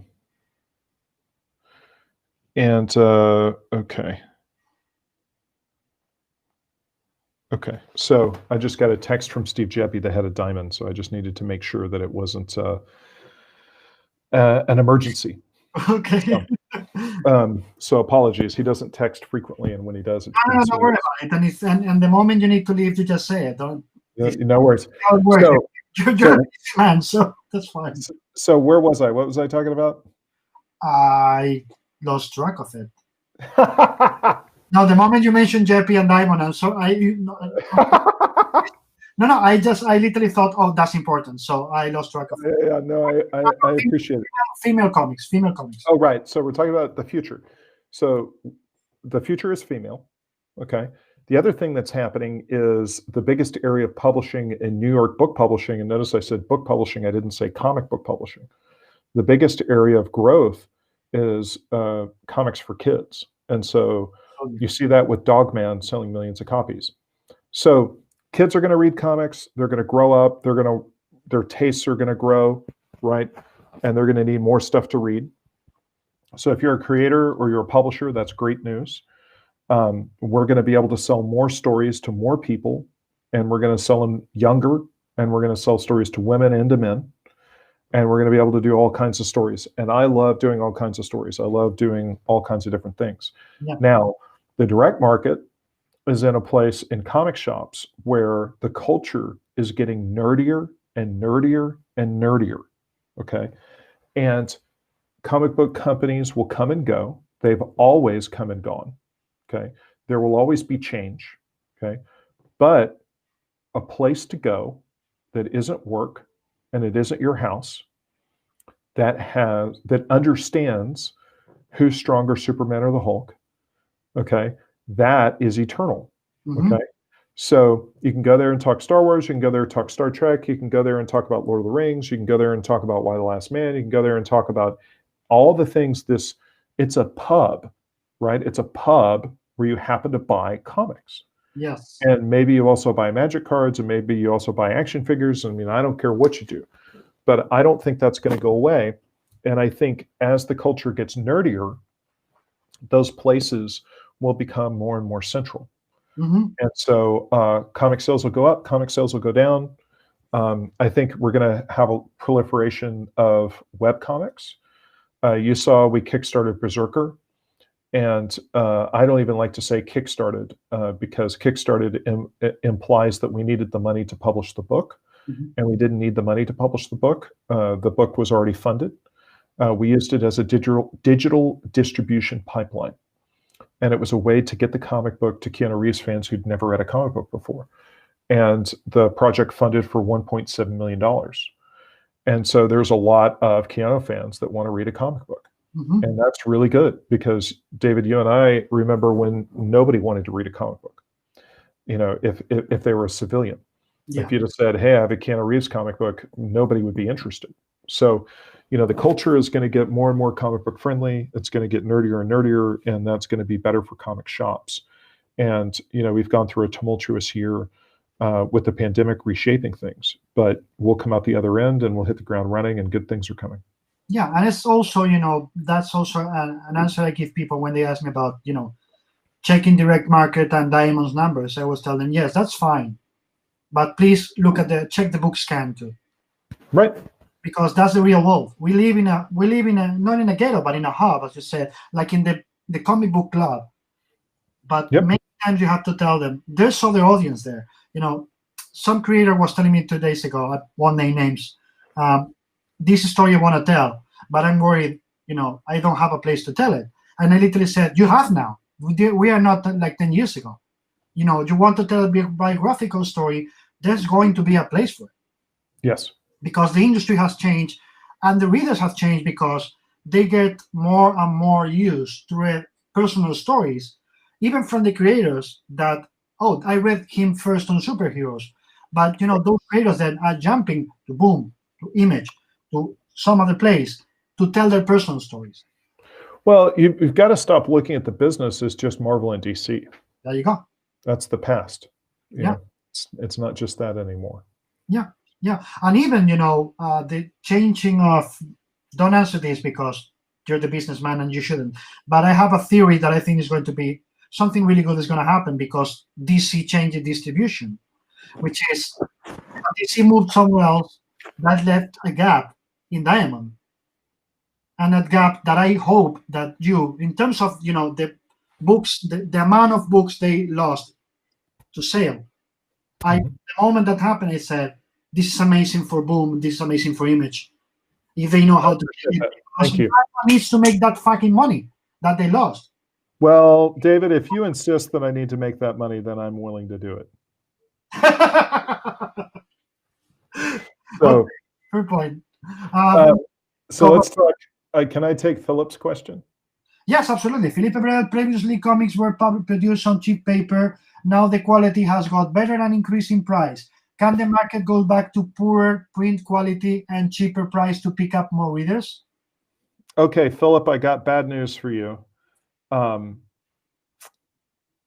When the publishers told you that the reason that the comic book was costing more was because of the paper quality, they were lying to you. To their teeth. Yes. So as a young boy who bought Marvel Fanfare #1 that was printed on Baxter paper, and Jim Shooter said, well, this paper quality is the reason why we're charging you, I think it was $1.25 instead of 65 cents. And that's just a shuck and jive routine. There's a very little difference economically. Now, the smaller your print run is, so if you're a very small publisher, $300, $200 makes a difference on whether you're going to continue. And at that level, it can make a difference. But at the level that you're thinking, which is a major publisher, Boom, Image, IDW, Dark Horse, Image, Marvel, and DC, the paper quality doesn't make a difference. So like if you went back and if you flipped a switch and changed it, like what has happened that I think is important to point out is that creators relative. So when you think of the 70s, when comics were printed on newsprint, they were cheaper, but the page rates to the creators were cheaper as well. Absolutely. And something that's happening much better nowadays is that creators are paid better. And what I would point to is at the top of the mountain, Brian K. Vaughan, Grant Morrison, sort of pick who's your favorite creator that's at the top of the summit. Maybe you don't like those guys, I don't know. Whatever your flavor of ice cream is, the big time creator, I can tell you Jim Lee is, as a creator is doing great. Jim Lee's cover rate is killer. Alex Ross's cover rate is killer. And by the way, they deserve it. I'm so happy they're making the money, right? Neil Adams, when he does work for DC, makes a stupid amount of money, does really well. And so those costs are rolled into the cost of the comic book. And then there's this commercial capitalistic consideration, which is how much can I charge for this comic? And I'm going to push it right up to the edge. And I know that as I increase the cover price, a certain number of people are going to jump off the train. Mm-hmm. And that's fine because my margin increases on my cover price. So I'm going to push it right up to the line. And then sometimes you see companies like Marvel go across the line and they lose readers because it's too expensive. But generally speaking, you see the comic book publishers will push the cover price as far ahead as they can and still not lose an audience. Mm-hmm. That's what I say always about Apple. When people ask me why Apple charges so much money, when are they going to lower their prices? Like when you stop buying. That's right. they do it because you buy it, and so that's the market, And so I keep seeing you keep checking your phone. So it's time for us to stop. You are eagle-eyed, my friends. I probably have 10 minutes. So if you can. So I get wrapped up in the conversation. I lose all sense of time and place. And so if I don't check the phone, I know that I'm going to talk to you well past my next meeting. No, don't worry. This is fine. Alan Robinson tells you, I want to give you all the praise they sent for. So thank you so much. Alan Robinson, hey Ross, congrats on all the success Boom has had over the years. So happy for you. Thank you so much, Alan. I really appreciate that. It's very kind. When we're talking about that, we're talking about the price tags and all that. There's always something a consideration that readers, and I want to see your opinion about it. They have it internally, but they don't really realize, which is audiences have become a lot more sophisticated. In what they want, in what they desire from a comic is, I want a cheaper paper. I want, newspaper stock. And then they tell them, so you want to go back to the coloring you had in the 70s? No, right. I wanted that. No, I still want the digital, amazing stuff. Like you can't have that. Right. I want that, but I want do you want the same stories that they were telling you in the 70s? No, I want Image. I want Boom. I want either. I want the creators to tell the story. Then you can't go back. You're asking for sophistication. You as a reader has become a lot more sophistication. You, as we were saying about Apple, the same thing. Your demands are a lot bigger. But at the same time, if they give you an iPhone SE, you're saying, oh my God, but that's like the phone that they had 4 years ago. Wait. You're asking for something to be cheaper. But if they give you cheaper, then you complain. Yeah. What do you want as a reader? So for you, as I was saying, as a creator, and as a publisher, and as a businessman, when you look at it, it's got to be like a pain in the ass to say the readers asking you for the old stuff when you know in capital big letters, like a font of like 200 size, you say, no, you really don't want that. You want the new stuff. You just don't know it, right?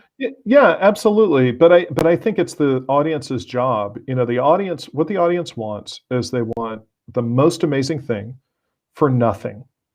And they want it to ride in on a unicorn that's pooping rainbows. Yeah. And they want it to massage their feet and give them ice cream.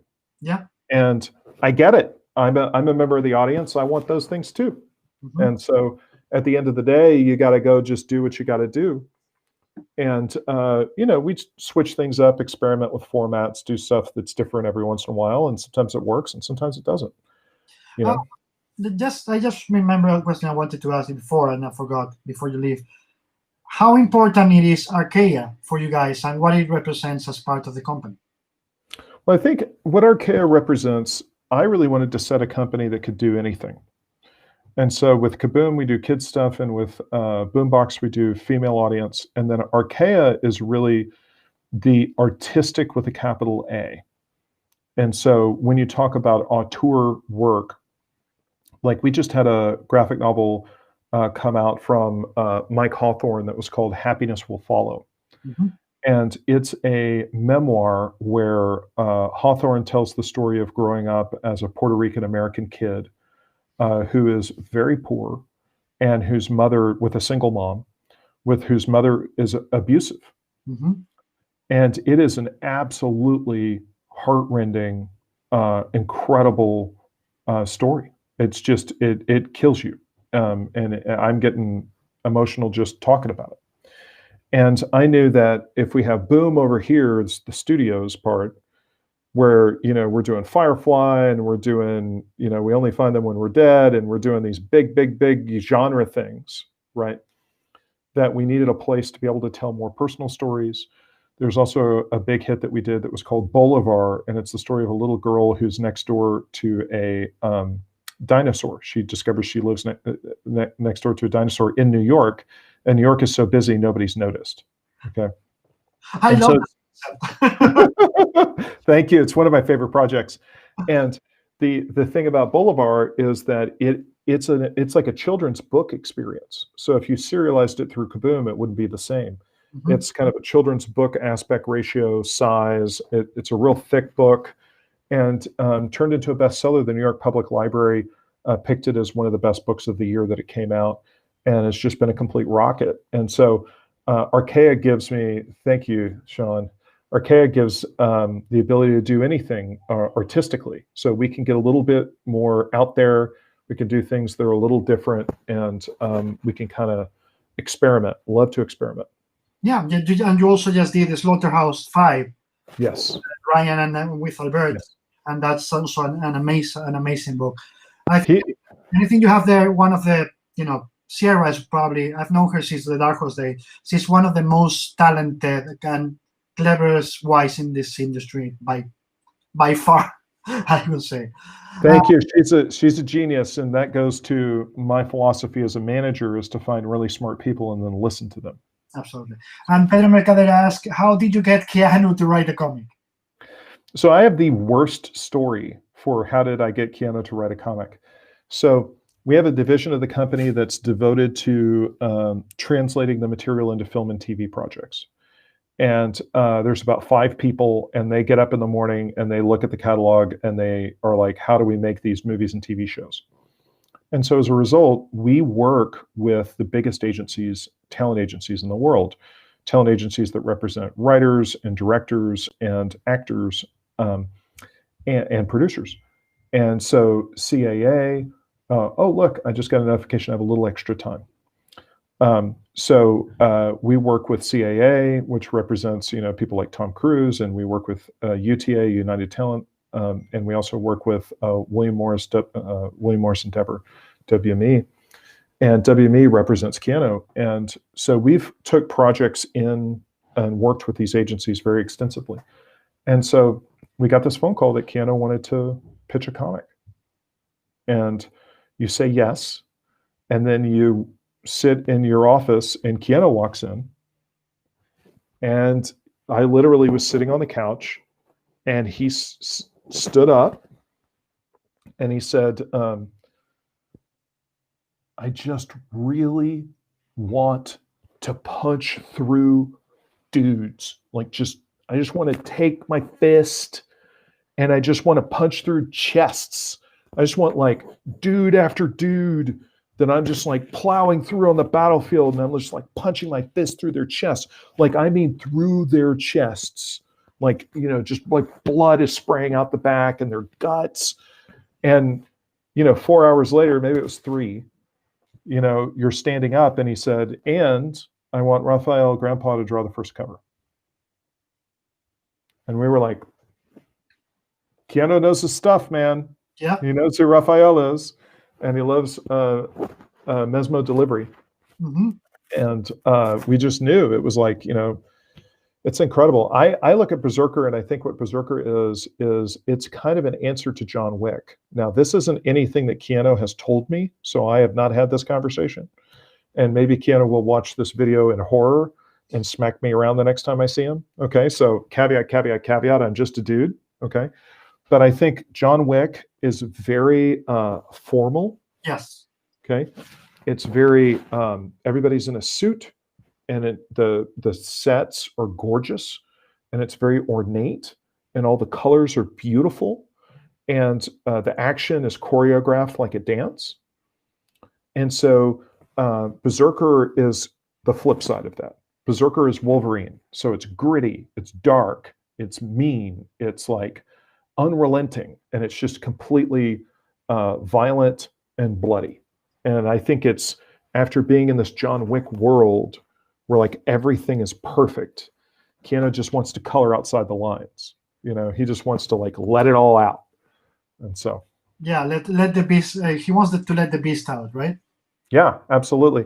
And the way that I would pitch now, see, remember we were talking about how you pitch a comic? So watch me. This is how I'm going to pitch a comic, and it's not fair because I'm pitching a Keanu Reeves comic. So this is how I would pitch the comic. Berserker is, what if Keanu Reeves was Wolverine? Mm-hmm. Like, that's just the simplest pitch. Yeah, Now, the character is different. The character doesn't have claws. The character isn't a mutant. The character is immortal. Wolverine, I don't think, is immortal per se. He's long-lived, but he's not immortal. So there's differences, obviously.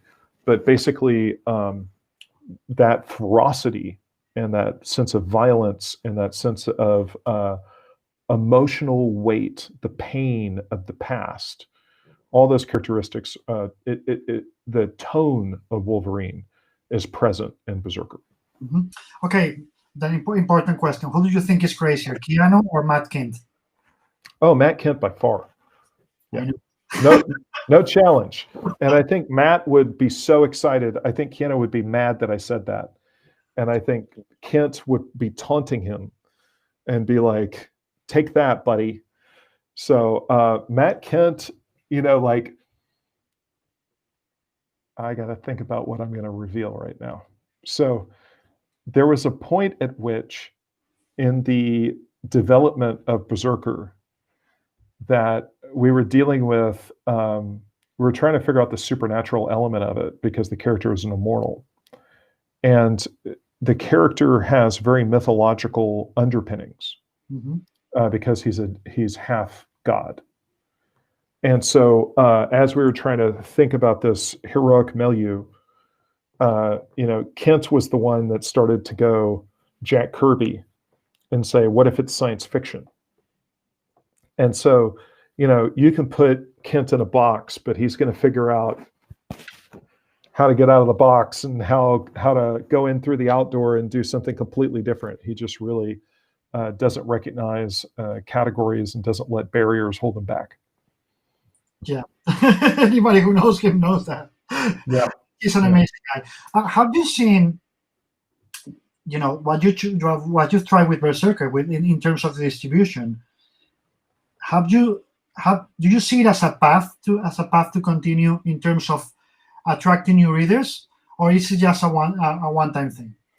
Oh, I think it's absolutely a path, no question. I mean, I think we proved it, and I don't think it was like we proved it. I think it's been that. I think that there's been a million people that have proved it on Kickstarter, and we were just the first mainstream direct market comic book company that did it for comics. I mean, IDW has been selling games with Batman the Animated Series.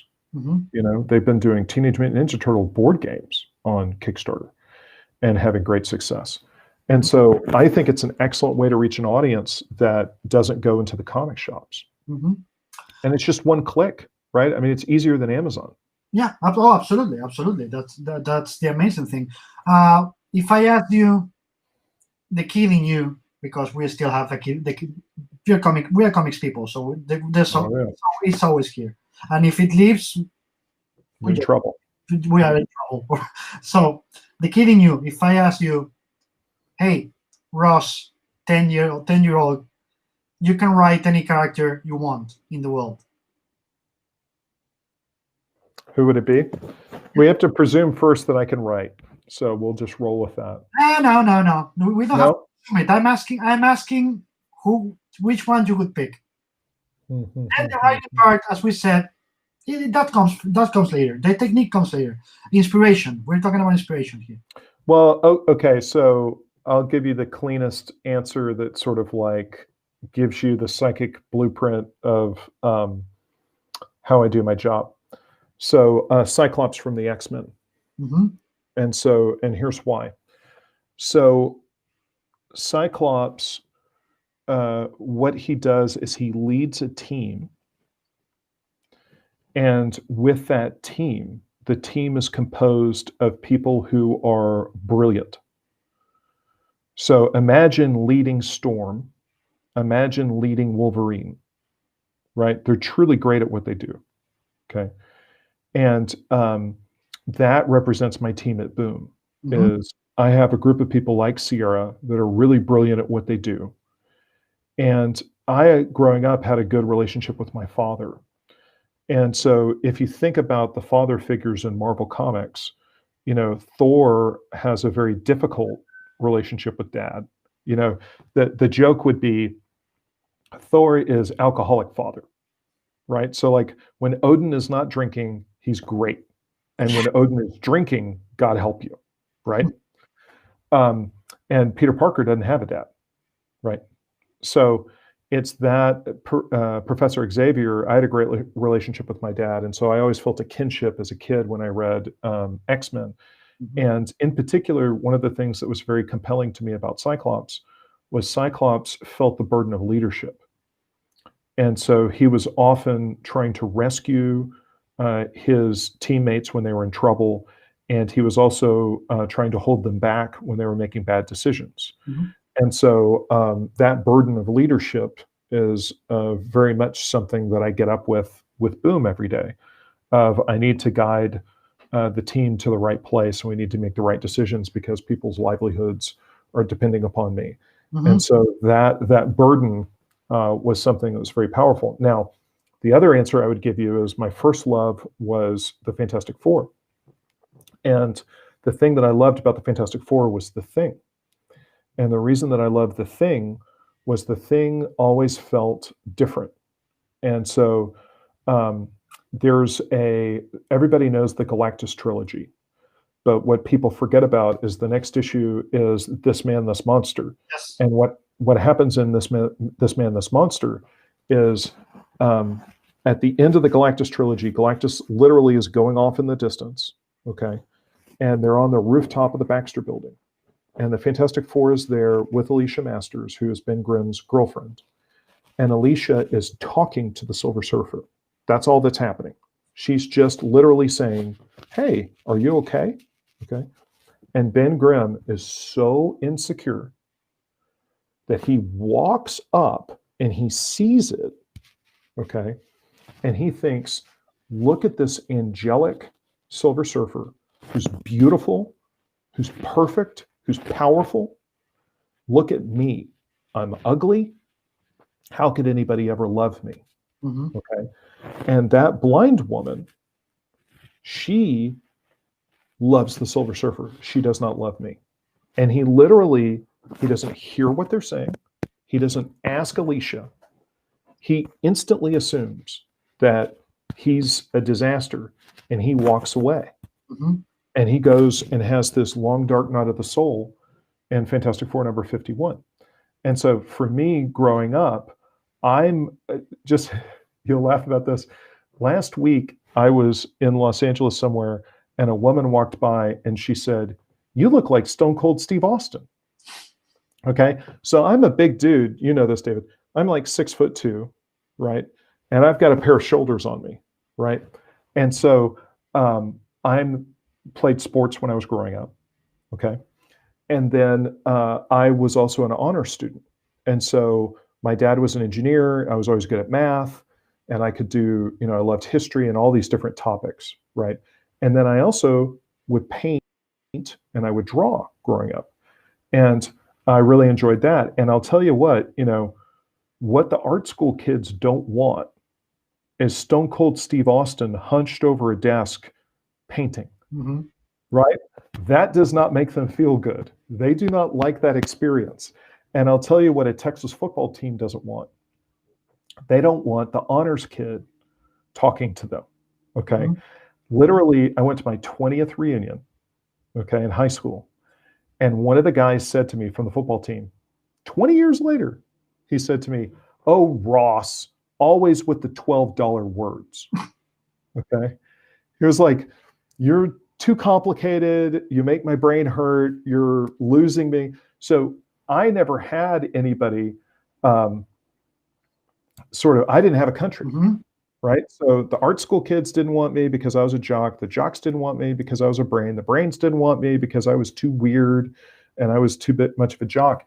And so sort of like, I always felt for the thing. Mm-hmm. I was like, I could do all these things. The thing is invulnerable and he's strong, right?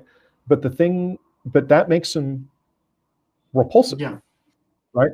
And it's like, I could paint, I could draw, I could do athletics, I can score well on my grades, but that's the thing that makes nobody want to hang around Mm-hmm. with me, And so for me, the thing always has that emotional resonance. And I think that the thing stories that tell that are very powerful because we'll relate to that. We can relate to the fact that the thing that makes us special also makes us an outsider. Mm-hmm. And I go back in my life and I would not change a thing. Every single aspect of that built me to who I am today, of which I'm tremendously grateful and only thankful because I've been on a journey of a lifetime that I never in a million years thought I would publish Lumberjanes. And I never in a million years thought I would publish Something is Killing the Children. I never thought that I would be on a set hanging out with Bill Paxton, talking to Mark Wahlberg. I never thought in a million years that I'd have a TV show on Disney Plus, which is what we're going to have next year. So I'm just thankful for all those things. But if you ask me, the two characters that I relate to the most is Cyclops and the Thing. That's perfect. And with that, we're 2 hours into the thing. You need to go and do some work before you kill me because I'm taking you too long for this. Well, you're as a freelancer, you give excuses all the time. You're my excuse for being late. That's true. No.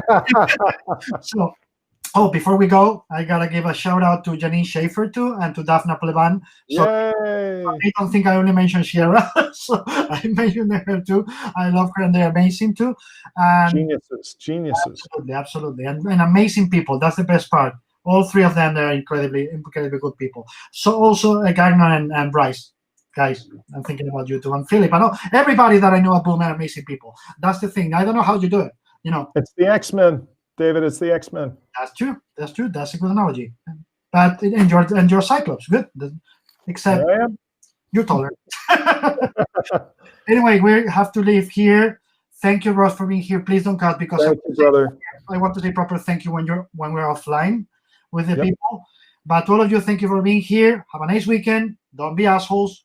Wear your mask. And see you on Monday at the same usual hour with Mr. Jason Aaron. Take care.